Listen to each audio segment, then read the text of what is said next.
What are the most important, because I think most people will be listening to this conversation in essence because they want to know how you've done what you've done. You know, they want to know like the transferable principles behind how it's possible to scale a very successful business that also is unique because it's quite a cult business. You've got like an incredibly cultish brand. You know, you do like run clubs and almost 1,000 people will show up on the street corner, or you drop something and you sell thousands in minutes. Yeah. What are those principles that you would maybe say to a 18-year-old George, or to that kid in your DMs that's asking for the principles that only you could have learned in hindsight? I think it's about creating the DNA of what the brand is and sticking to that, not veering off in different directions and changing everything up every so often based on trends. So I think it's about holding a DNA, whether that's through thick and thin. So whether it's not right for that time or it is right for that time, there'll always be life cycles in fashion and things will go out and in fashion. But if you can kind of cultivate the look that you want, that's first and foremost what it is. Like if you look at 247 and Represent, 247 looks like Represent, but it's activewear. It's not like it's a whole different thing that looks like Lululemon. Like it still looks like Represent. So I think making sure the DNA in the brand is very like visible. Where does the DNA come from? Just personal preference, what we like to wear, what I feel like I look good in, what Mike feels like he looks good in, what the team love, and just building that over time, step by step, just creating products that we feel like is either missing or we just want for ourselves to wear. And what would you say about hard work as a principle? I think it's everything. I really do think it's everything. I meet a lot of people, especially out here, that have their little hands in different businesses, lots of different pies, but don't work hard at any of them, and none of them really ever succeed, or they only own 1% when you find out they've sold the business. So I think it's all about just like going all in on something that you own. I think it's hard if you were just a small minority shareholder in something like that, then is not really your passion, it's someone else's, or it's a big group of people's.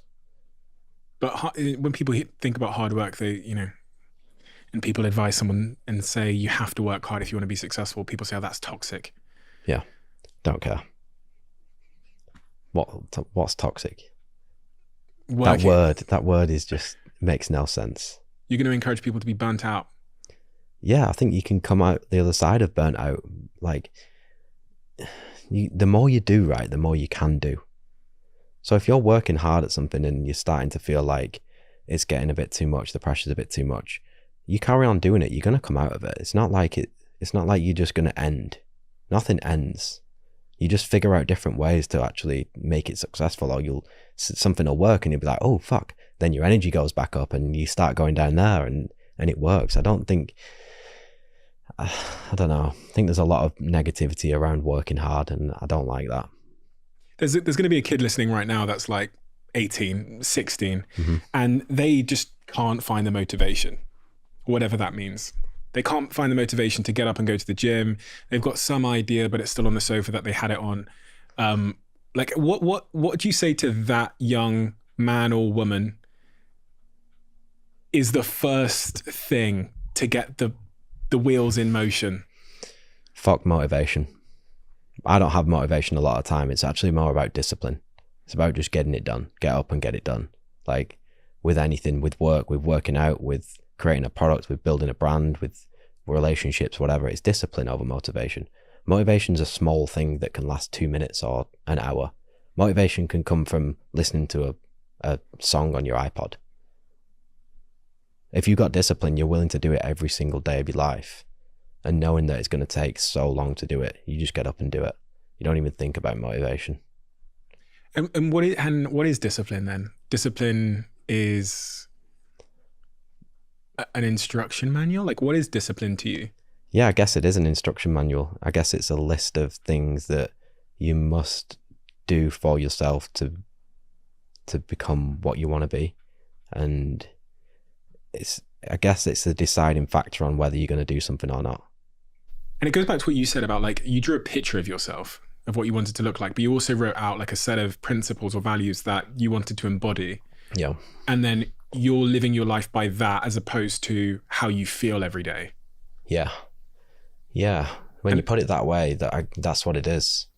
And eventually it becomes part of them. It becomes a muscle, right? And you grow that muscle, and you constantly like breaking it down and regrowing it, and them principles just become your life. You know, they say like habits, what is it? Thoughts become habits, and then habits become principles, and that becomes you as a person. A lot of people just don't think they're moldable. That goes back to what we were saying earlier about like, we just don't think that we can change ourselves. Yeah. But you're evidence of that, really remarkable evidence of that.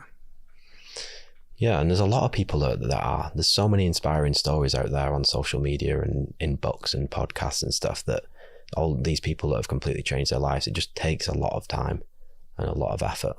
You know, when people talk about work-life balance, what's your honest opinion of that? Bullshit. If you actually want to build something that's going to stand the test of time and make you very successful and rich and happy and bring other people with you, it's going to take everything. I fully believe that.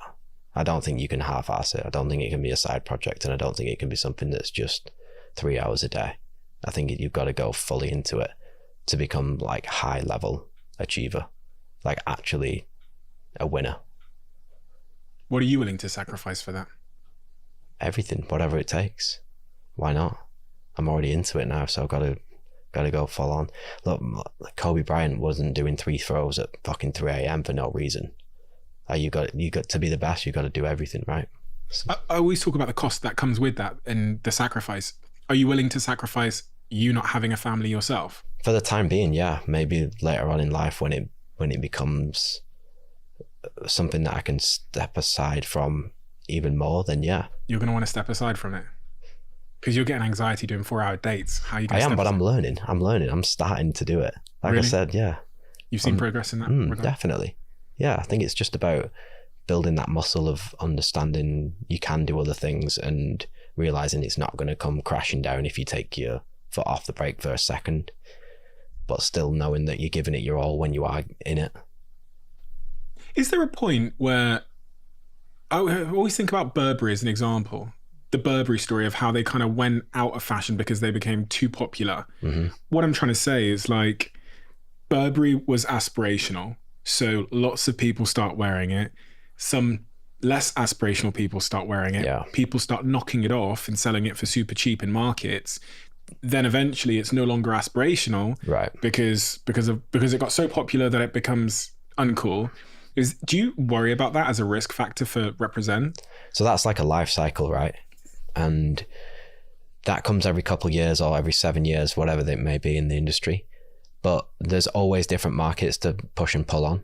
Also, like Represent is so small in terms of size compared to Burberry.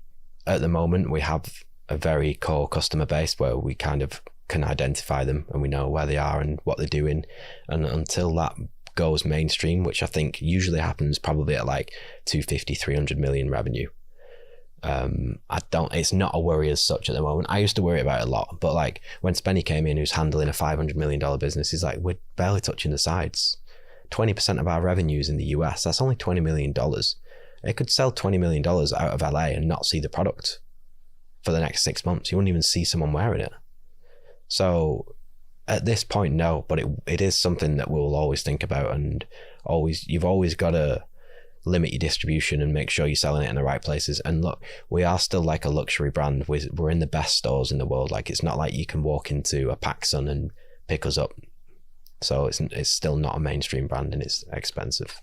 I was wondering if that's less of a threat on the 24/7 side of things, where it's more about like utility and less about like fashion, because you know everyone wears Nike, and no one's like, oh my god, I'm not wearing Nike because they're wearing, you know. Yeah, biggest sportswear brand in the world, and how are they able to tier a Travis Scott or a Virgil Abloh Jordan 1 that's going for $5,000, but they're still selling tracksuits at $20, and you can still see everyone in Gold's Gym to everyone in fucking Equinox wearing it. So there's just tiers to everything, right? There's a trickle down system with everything. I wonder if is that because it's like more of a utility product than a fashion product? I think so with Nike, yeah, definitely. Because there's not really like a fashion brand that's able to sell like a $20 item and then like a... Ralph Lauren. Oh, really? Do they sell cheap and expensive stuff? Well, if you look at Ralph Lauren, most, like, it looks amazing from the outside, and they have all these beautiful stores in like the best spots in London and New York and LA, and most of their revenue is done through outlet at $20 polos or $15 polos. 60% of their sales is a polo top, which I'm not exactly sure on, but that's what I hear.